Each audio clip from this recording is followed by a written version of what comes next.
Hello and welcome to the highest meaning of life. Today we are discussing Devatma, a legend of strong willpower. In the darkest forest of the myths Hippocrates, he traveled a lot. He has to preach a long way in the voyage of time.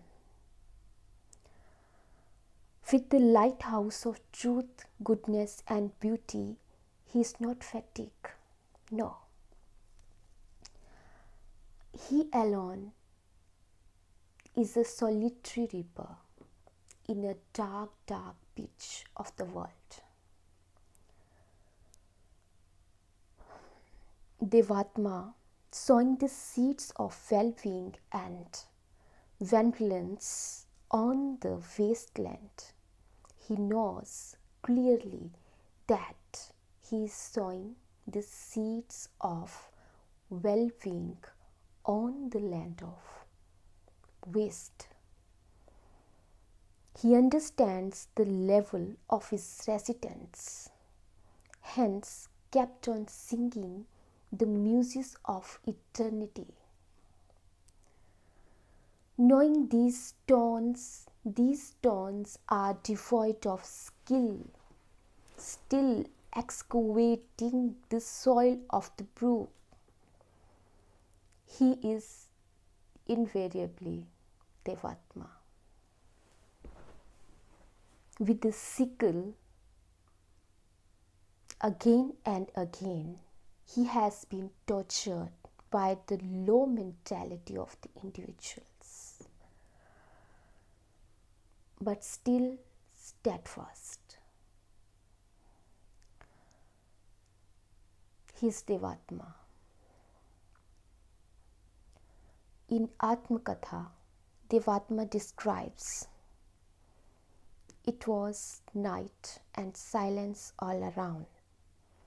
The work of death was continuous, and I completely was in unconsciousness. Around me, whoever persons were present, they thought, this night is hard to me. I did not know where am I. Even in this condition of hard crisis too, my few residents of the other world, high relatives,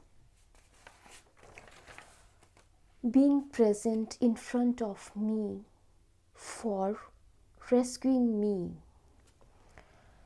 they were using their own true religious power. There was continual struggle in the life and death. Finally, religious powers have been victorious and the act of death has been ceased. And I got consciousness. From that time, the circle of healthfulness has been started, and again, in 2 months, I got ready to work. After being wake up from the bed of death, I again have been continued in my vow-related works. This shows determination, perseverance, hard work, and strong willpower. In the aforesaid context of courageous spirit, I wish to quote few lines. Robert Frost says in these lines,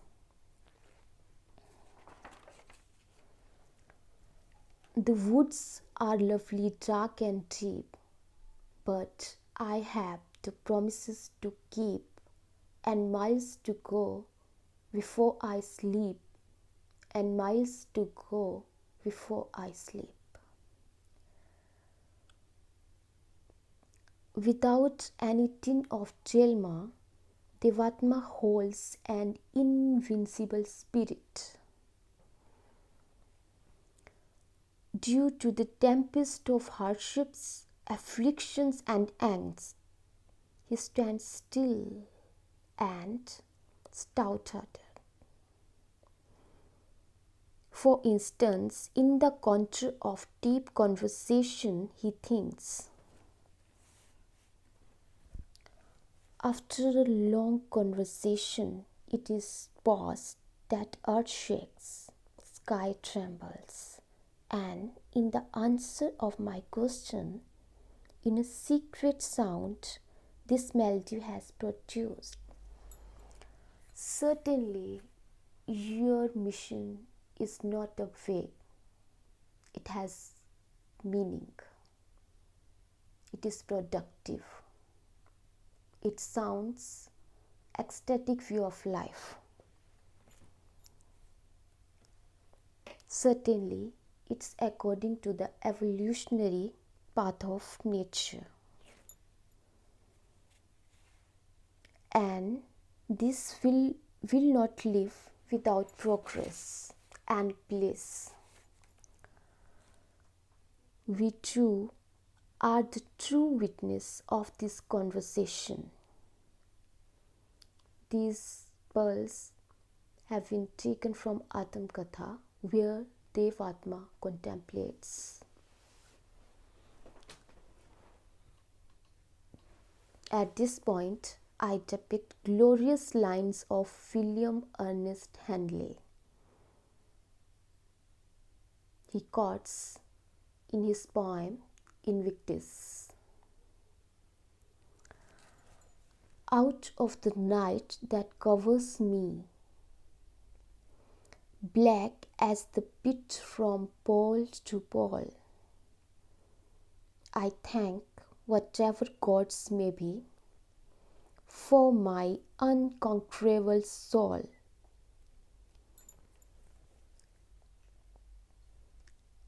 In the fell clutch of circumstances, I have not winced nor cried out.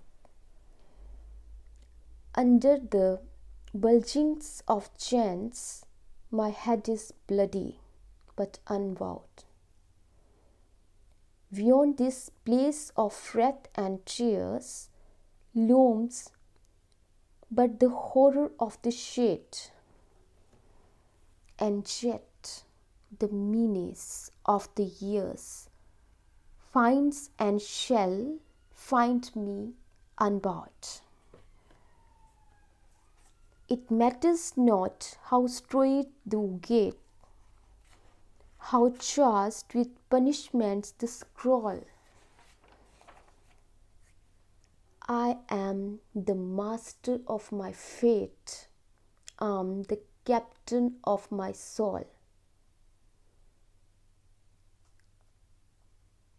Without a second thought, Devatma has been a legend of strong willpower and perseverance. On the very road of truth and goodness, he triumphs the battle of truth, goodness, and beauty through the ways of unconquerable spirit and soul. Thank you.